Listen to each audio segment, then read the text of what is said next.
ጀማው አሁን ለማንቸስተር ዩናይትድ ደጋፊዎች ትልቅ ምክር ልንገራችሁ እናንተ አለለ ደንቆሮ ነፍጫላ ደጋፊዎች አሁን ጨዋታው እናሽንፋለን አናሽንፍም እንዴት ነው የምናሽንፈው ምናምን ከምትል ምን አይነት ምክንያት መፈንደድ እኮ አይቀርም ፈንደድ ያለሽ በረምብ ግበት ተነሚልልሽ አይቀርልሽም 100% አይቀርልሽም 100% ይሄ ራስን ልክ እንደ ጻልጅ አስሸውዱ ጉሪላውላ እኔ አታታል አሁን ማሰብ ያለብን ምን አይነት ምክንያት ነው ባለፈው ጥሩ ምክንያት ነበር አልደበረኝም ምርጥ ምክንያት ነው አልደበረኝም በባለፈው ደግሞ ካቻምና ነው ምናምን ደግሞ ገርናቾ ኦፍሳይድ አልነበረም እንደዛ አይነት ምክንያቶች አሁን ፈልጉ አሁን ደግሞ ምን መሰላችሁ አዌ ነበረ ይደንቆሮ ምክንያት ፈልጉ ማሸነፍ ምናምን እሱ እርሱት አይዞ በቃ እኔ አይዞ ነው የምለው በቃ ለውዱ ጨዋታ እኔ አይዞ ነው የምለው ምንም ማሸነፍ ምናምን ብለን ድራማ ተሰራብን ምክንያት ፈልጋው ምክንያት ምን አይነት ማን ምን ገመተ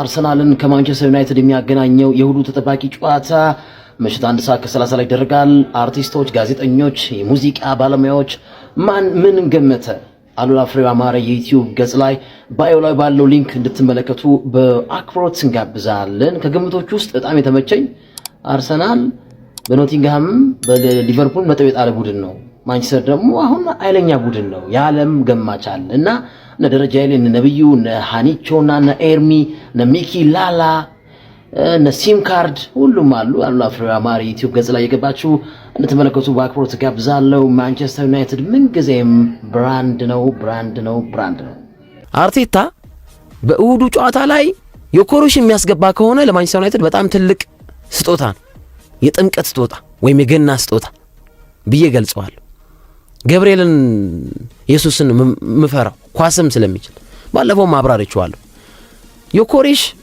ምናልባት የፕሪሲዝን ጊዜው ጥሩ ስላልነበረ ኔክስት ይር እንጠብቀው እንጂ ዘንድሮ ለመሃል ተከላካዮች ቦነስ ተጫዋች በአንዳንድ ጨዋታዎች ላይ እሱ ማርክ ተደርጎ ሌሎች ተጫዋቾች ጎል እንዲያስቆጥር ምክንያት ሆኗል በበርንማውዝ ጨዋታ አይተናል አይካድም ግን ዋናው ዓላማ በኮሬሽ የመጣ ጎል እንዲያስቆጥር ስለዚህ የኔ ኮምባይንድ አሰላለፍ ራያ አራቱ የአርሰናል ተከላካዮች ዙቢሜንዲና ራይስ ከዛ ብሩኖ ፈርናንዴስ ፊት መስመር ግን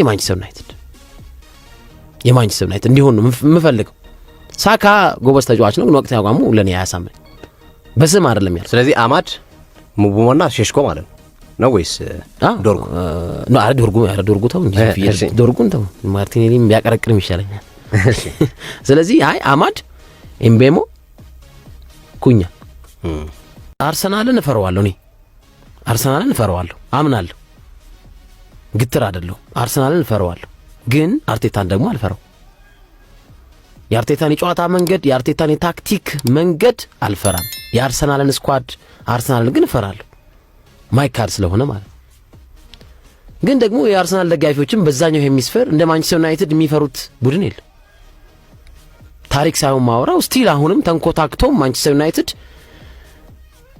ለአርሰናል አስፈሪው ክለብ ነው ገና ቀዩን እሁድ አይ ቲንክ ጥቁሩን ማሊያ ነው ማንቸስተር ዩናይትድ የሚያደርገው እና ቀዩ ማሊያ ራሱ ማንቸስተር ዩናይትድ አድርጎ ሲመጣ እኮ የአርሰናል ደጋፊዎች ይፈራሉ ይሄ ጥያቄ የለውም እሁድ ምሽት 1:30 ዓለም በዝምታ ስትዋጥ የከተማዋ መብራቶች በፈገግታ ሲያበሩ አንዳንዶች ከፍቅረኛቸው ጋር የፍቅር ቃላትን ይለዋወጡ ይሆናል ሌሎች ደግሞ ከቤተሰባቸው ጋር በሞቃት ቤት ውስጥ የቡና ሰዓታቸውን ያጣጥማሉ ለነሱ ምሽቱ የሰላም ነው ለኛ ግን ለእግር ኳስ አፍቃሪያን ይህ ሰዓት የጦርነት አዋጅ የሚታወጅበት የልብ ትርታ የሚጨምርበትና መተንፈስ የሚረሳበት የታሪክ ምዕራፍ ነው የክብር ፍልሚያ መድፈኞቹ ከቀያይ ሰይጣኖቹ ሜዳው አረንጓዴ ምንጣፍ ሳይሆን የክብር መድረክ ነው ኳሷ ደግሞ ተራሉል ሳትሆን የሚሊዮኖች ህልም የተሸከመች የነፍስ ጥሪ ናት በአንድ በኩል በሰሜን ለንደን ሰማይ ስር የሚነደው አርሰናል በሌላ በኩል ደግሞ ከታሪክ ማማ ላይ የሚገሰግሰው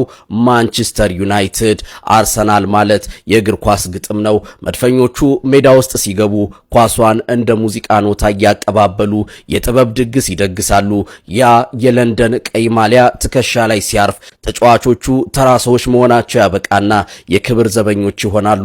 ኳስን እንደ ፈሳሽ እያቀላጠፉ ተጋጣሚን በጥበብ መረብ ውስጥ እያሰገዱ እግር ኳስ ጥበብ ነው ብለው ለዓለም ይመሰክራሉ። ለነሱ ድል ብቻ ሳይሆን አሸናፊነታቸውም ውበት እንዲኖር ይፈልጋሉ። ዩናይትድ ደግሞ የታሪክ ግርማ ሞገስ ነው። ቀያይ ሰይጣኖቹ ተብለው ሲጠሩ በሜዳው ላይ እንደ እሳት የሚነድ ስሜት ስላላቸው ነው። በሽንፈት አፋፍ ላይ ሆነው ተአምር መስራት፣ በመጨረሻው ሰከንድ ተስፋን ሕያው ማድረግ የዩናይትድ ዲኤንኤ ነው።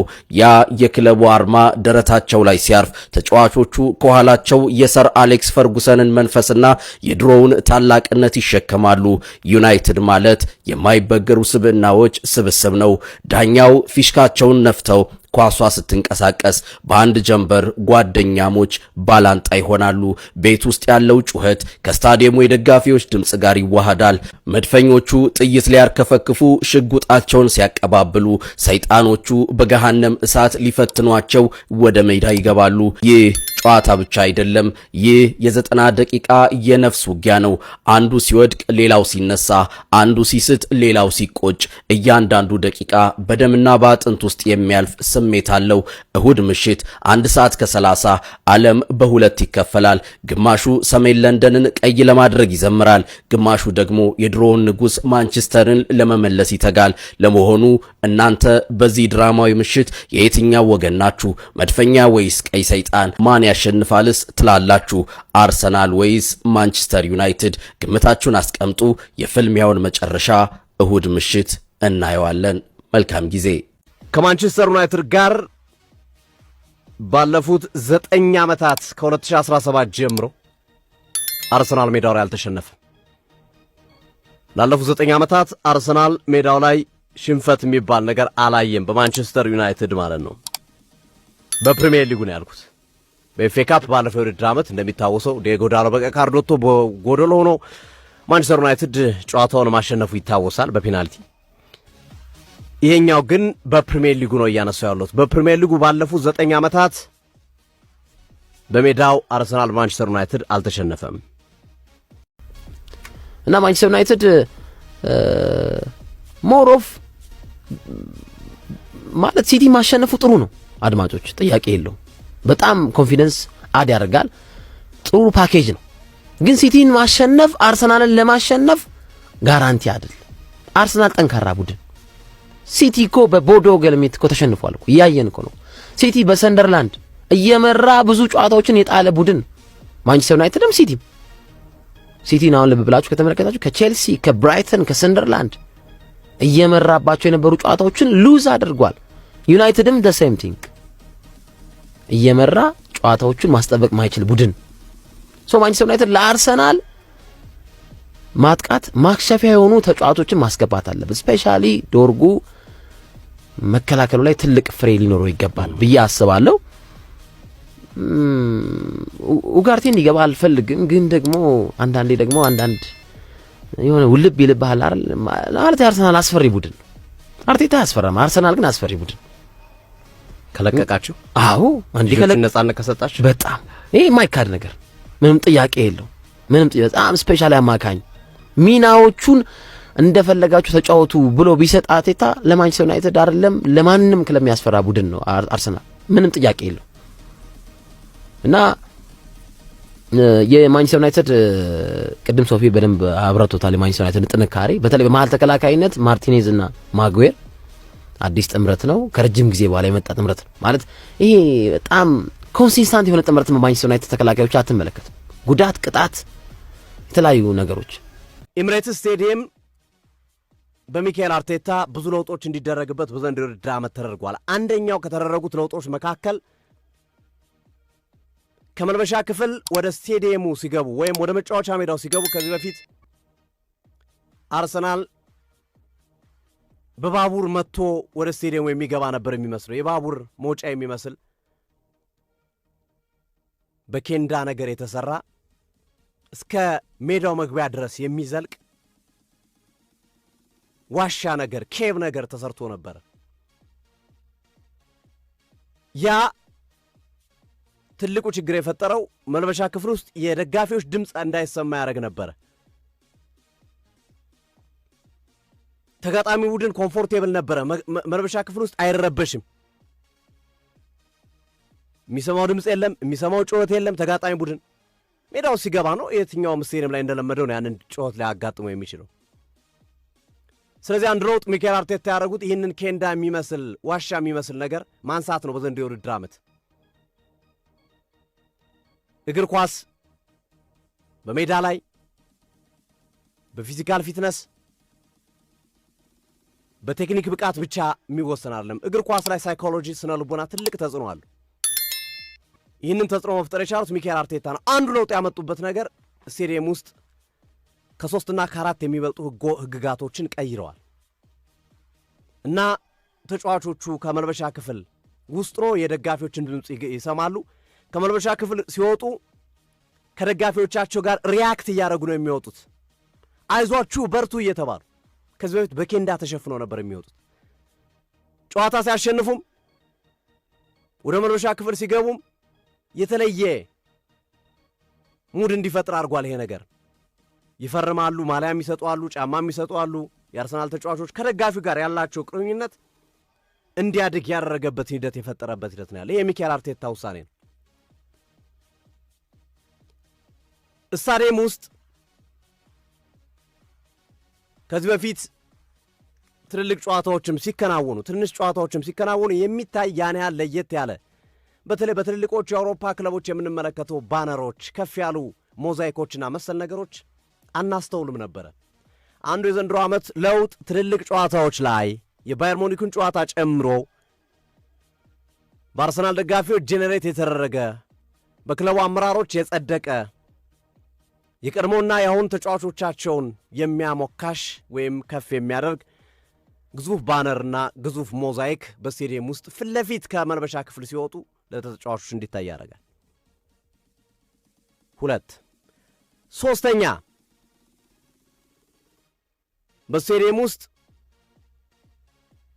ያሉት ቴሌቪዥኖች በአብዛኛው ኳስ እንዲታይ ይፈቀር ነበር። በኤሚሬትስ ስቴዲየም ውስጥ ስቴዲየሙ ለሚርቃቸው ወይም መጫወቻ ሜዳውን ለማየት ለሚርቃቸው እንደዚሁም የመልሶ እይታ ማየት ለሚፈልጉ ስቴዲየም ውስጥ ግዙፍ ቴሌቪዥኖች አሉ፣ ብዙ በርከት ያሉ። ሚኬል አርቴታ አንዱ የወሰኑት ውሳኔ እነዚህ ቴሌቪዥኖች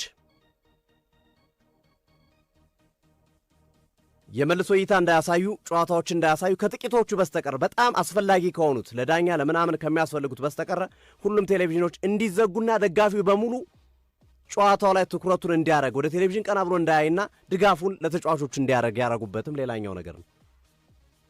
ስለዚህ እነዚህ ነገሮች በስቴዲየም ውስጥ የቀየሯቸው ነገሮች አሉ። ስም ሲጠራ ከዚህ በፊት የሚጠራበት መንገድ ነበር፣ በለወሰሳ ነበር።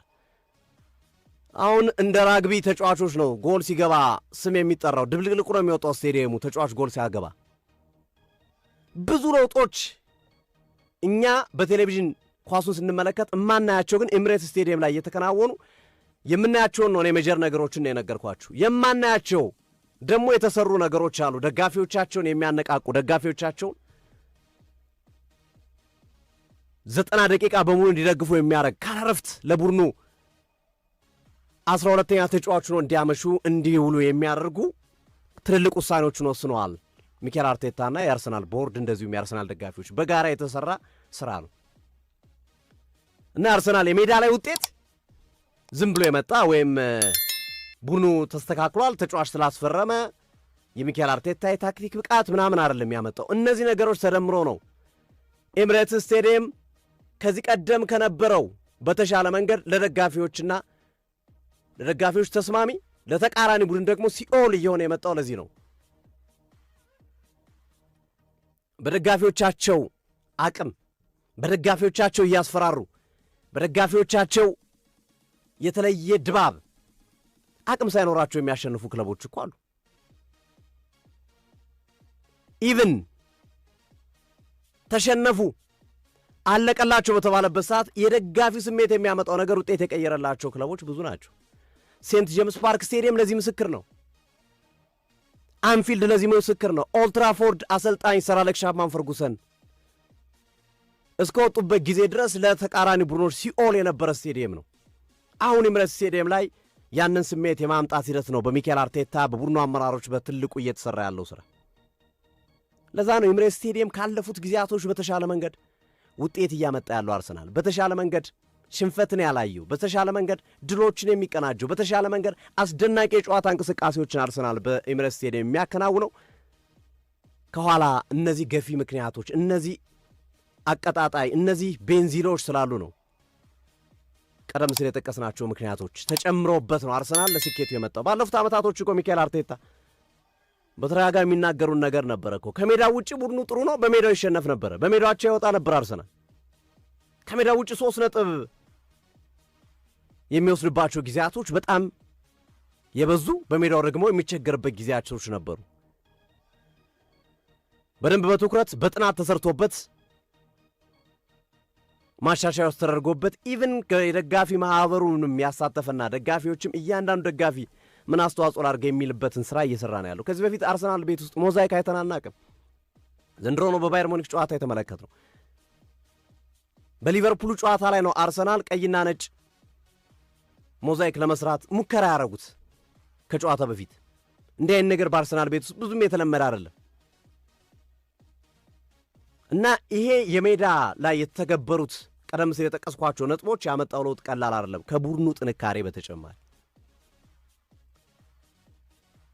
ስለዚህ አርሰናል ከዚህ ቀደም የነበረውን አይነት ቀዝቃዛ ብዙዎች እንዲሁም የሚናገሩ ነበር የአርሰናል ደጋፊዎች። እንዲሁም በአንድ ወቅት የወጣ ጥናት አስታውሳለሁ፣ ከ2 ዓመት በፊት ከ1 ዓመት በፊት የወጣ ጥናት በእንግሊዝ ፕሪሚየር ሊግ ቀዝቃዛ ከሚባሉ ብዙ ጠንካራ የደጋፊ ማዕበል የማይታይባቸው የደጋፊ አቅም በደንብ ወጥቶ የማይታይባቸው ስቴዲየሞች መካከል ኤምሬትስ ስቴዲየም አንዱ ነበር። አንዳንድ ስቴዲየሞች በውጤት ማጣት ምክንያት የቀዘቀዙ ስቴዲየሞች አሉ፣ ውጤት ስላጡ። ለምሳሌ ኦልድ ትራፎርድ በውጤት ማጣት ምክንያት የቀዘቀዘ ስቴዲየም ነው።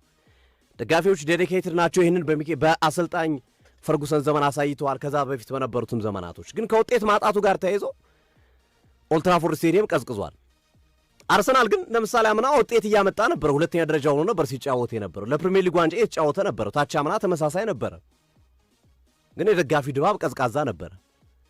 በውጤት ማጣት የሚመጣ የደጋፊ ድባብ ቅዝቃዜ ምንም ላትሏች ትችላለህ። ውጤት እያመጣ ግን ደጋፊ ከቀዘቀዘ ጥያቄ የሚያስነሳ ነው። ለዛ ነው ተጨንቀው ተጠበው አርሰናሎች ይህንን ስራ በመስራት የሜዳ ላይ ድባባቸውን መመለስ የቻሉት። ኩኛን አልመርጥም ሶፊ፣ ኩኛን አልመርጥም። ለምን? አርሰናልን ስለምፈራው። አርቴታን አልፈራም፣ አርሰናልን ግን እፈራለሁ። በሊጉ ጠንካራ የመከላከል አቅም ያለው ቡድንና ጠንካራ የማጥቃት አቅም ያለው ቡድን የሚያደርጉት ጨዋታ ነው። ፋክት ነው። ሶፊ አንድ ጥያቄ ልጠይቅህ። ከ11 ቋሚ አሰልፍ ብትባል ከሁለቱ ክለቦች ውስጥ ኮምባይንድ የሆነ አሰልፍ ብትባል ማንን ከማንቸስተር ዩናይትድ ለአርሰናል ትመርጣል? ብሩኖ ፈርናንዴዝን መርጠዋል። እሺ፣ ኦዲጋርድ ቦታ ላይ። እሺ፣ ከዛ ውጪ ምናልባት የግራው የአርሰናል ቦታ ላይ በማርቲኔሊ በኩል ላይ ሙቡሞ ነው የማማድን ስፔሻል ሙቡሞ። ስለዚህ ሁለት ተጫዋች ትመርጣል። እኔ ደግሞ ግብ ጠባቂ ራያን ነው መርጠው። አራቱም ተከላካዮች የአርሰናልን መርጣለሁ። ግን ማርቲኔዝ ቢገባ አይከፋኝም።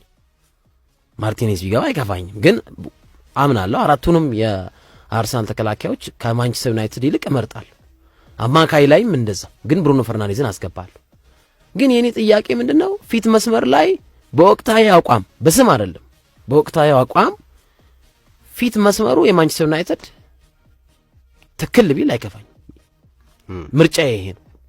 ትርፌ ጉድሽ ፈላ። ማን እስኳዳችን ሙሉ እየሆነ ነው ጀማው። እስኳዳችን ሙሉ እየሆነ ነው። ምሬ ነው የምላችሁ። አሁን አርቴታ ጋዜጣዊ መግለጫ እየሰጠ ይገኛል። አስቀድሞ ደግሞ ስለ ተጫዋቾቹ ነው እየተናገረ ያለው ጀማው። እጅግ አስደሳች መረጃ ነገረን። ካላፊዮሪና ሂንካፔ እንግዲህ ማንቸስተርን ከሚገጥመው ቡድን ስብስብ ጋር ሊኖር እንደሚችል ነው የገለጸው ጀማው። እንኳን ደስ አላችሁ። ሼር ኮፒ ሊንክ አድርጉ ለጀማው በደንብ ይዳረስ ይሄ ቪዲዮ። ተርፌ ካሁኑ ነው የምናዝረበርብሽ። ይኸውልሽ ከሜዳ ውጪ ነው የምናዝረበርብሽ ጀምአው። እና ምን አለ መሰላችሁ አርቴታ ሁለቱ መኖር አለመኖራቸውን አንድ ቀሪ ልምምድ ጊዜ ይቀረናል እና እሱ ላይ ነው ኮንፈርም ማደርገዋል። ይሄን አለ ማለት ጀምአው በቃ እነዚህ ሁለቱም ተጫዋቾች አሉ ማለት ነው። አርቴታ ግልጽ አድርጎ አይናገርም። ለዛ ነው ሁለቱንም ሜዳ ላይ እንመለከታቸዋለን ማለት ነው። ጀሞ እንኳን ደስ አላችሁ። ኮንግራ ሼር ኮፒ ሊንክ ይደረግ። ይመቻችሁ። ዶርጉ ከወዲሁ አርሰናል ላይ ፎክሯል። ከአርሰናል ጋር ያለን ጨዋታ በእርግጠኝነት ከባድ እንደሚሆን ይታወቃል። ሆኖም እኛ በጥሩ ብቃት ላይ እንገኛለን። ወደ ኤምሬት የምናመራው ሶስቱንም ነጥቦች ይዘን ለመውጣት ነው። በመልሶ ማጥቃት ስራቸውም በአግባቡ የሚወጡ ፈጣን የክንፍ ተጫዋቾች ስላሉን የእነሱን ተከላካይ ክፍል ሰብሮ መግባትም ለእኛ ፈተና አይሆንም ሲል እንግዲህ ከቀናት በፊት የተናገረው ንግግር አሁን ላይ መነጋገሪያ ሆኗል። እናንተስ ስለ ዶርጉ ንግግር ምን ትላላችሁ? ሀሳባችሁን አጋሩኝ። የእሁዱ ጨዋታ አርሰናል ከማንቸስተር ዩናይትድ የሚያደርጉት ጨዋታ የአመቱ ምርጡ ፕሬስ ኮንፈረንስ ቢባል አይጋነንም። ስለ ሪካርዶ ካላፊዮሪ፣ ፒየሮ ሂንካፔ የሚገራረሙ አዲስ የጉዳት ዜናዎችን ሚኬል አርቴታ እሁድ ምሽት ከማንቸስተር ዩናይትድ ጋር ለምናደርገው ጨዋታ ፕሬስ ኮንፈረንሱን አድርጎ አጠናቋል።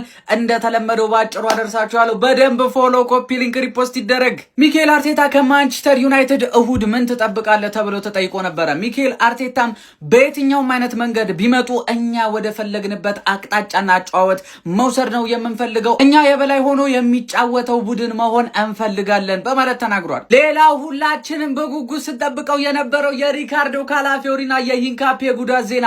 ቤተሰብ እንኳን ደስ አላችሁ። ሚኬል አርቴታ ሁለቱም ተጫዋቾች ወደ ልምምድ መመለሳቸውን እንግዲህ አረጋግጧል። ነገር ግን ለጨዋታው ይረሱ አይረሱ የሚለውን ነገር ሚኬል አርቴታ እንደተለመደው ደበቅ በማድረግ ነገ ከሚያደርጉት ልምምድ በኋላ ፊትነሳቸው ታይቶ እንወስናለን በማለት ተናግሯል። ነገር ግን እንደምትመለከቷቸው ሁለቱም ተጫዋቾች ወደ ልምምድ ተመልሰዋል። ሚኬል አርቴታ ጋብሪኤል ሄሱስን ወይንስ ቪክተር ዮኬሬስን በማንቸስተር ዩናይትድ ጨዋታ ቋሚ አሰላለፍ ላይ ይዞ ሊገባ ይችላል ተብሎ ተጠይቆ ነበረ። ሚኬል አርቴታም እንግዲህ ሁለቱም በቻምፒዮንስ ሊግ ምሽት ጎል አስቆጥረው ነው የመጡት። በእነዚህ ሁለት አጥቂዎች አቋም እጅግ በጣም ደስተኞች ነን። ክለቡም የሚፈልገው ይህንን ነው።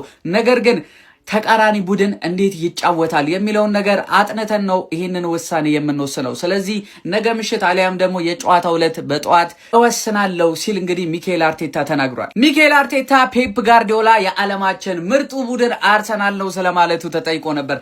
ሚኬል አርቴታም ያንን ነገር ፕሩፍ የምናደርገው ዋንጫ በማንሳት ነው፣ እንዲሁም ደግሞ እኛ ስለዚህ ነገር አንጨነቅም፣ ኮንሲስተንት ሆነን ጨዋታዎችን ከዕለት ዕለት ለማሸነፍ ነው የምንሰራው በማለት እንግዲህ ሚኬል አርቴታ ቆፍጠን ያለ ንግግር ተናግሯል። ሚኬል አርቴታ ስለ ካይ ሃቨርትዝ ይሄን ብሏል። ካይ ሃቨርትዝ በመጪዎቹ ጨዋታዎች ላይ በርከት ያሉ ደቂቃዎችን ያገኛል፣ በየትኛው ውድድር ላይ እንደሆነ ግን መናገር አልችልም በማለት ተናግሯል። በርከት ላሉ ጊዜዎች በጉዳት ከሜዳ እርቋል። ያንን በማሰብ ወደ መጨረሻዎቹ ጨዋታዎች ላይ እጅግ በጣም ያስፈልገናል። ለዛም ነው ካይ ሃቨርትዝን እየቆጠብነውና ከጉዳት ነፃ ለማድረግ እየሞከርን ያለ ነው በማለት ሚኬል አርቴታ ስለ ካይ ሃቨርትዝ ተናግሯል። ሚኬል አርቴታ ስለ ኢታን ንዋኔሪ የማርሴይ ዝውውር ተጠይቆ ነበረ። ሚኬል አርቴታ ይሄንን ብሏል። ከኢታን ንዋኔሪና እንዲሁም ደግሞ ከቤተሰቦቹ ጋር በመሆን ነበር ይሄንን ውሳኔ የወሰነው። ለእያንዳንዱ ወጣት ተጫዋቾቻችን እጅግ በጣም ትኩረት ሰጥተን እየተመለከትናቸው ነው። እንደ ኢታን ንዋኔሪ ያሉ ባለተሰጠው ተጫዋቾች ደግሞ ደቂቃዎችን ይፈልጋሉ። ስለዚህ ጥሩ ቡድን ፈልገን ለኢታን ንዋኔሪ በርከት ያሉ ደቂቃዎችን ማግኘት ያለበትን ሲቹዌሽን እየፈለግን ነበር፣ ያንን አሳክተናል በማለት እንግዲህ ለኢታን ንዋኔሪም ክለባችን አርሰናል በይፋ እንግዲህ ጉድ ላክ በማለት አሁን ይፋ አድርጓል።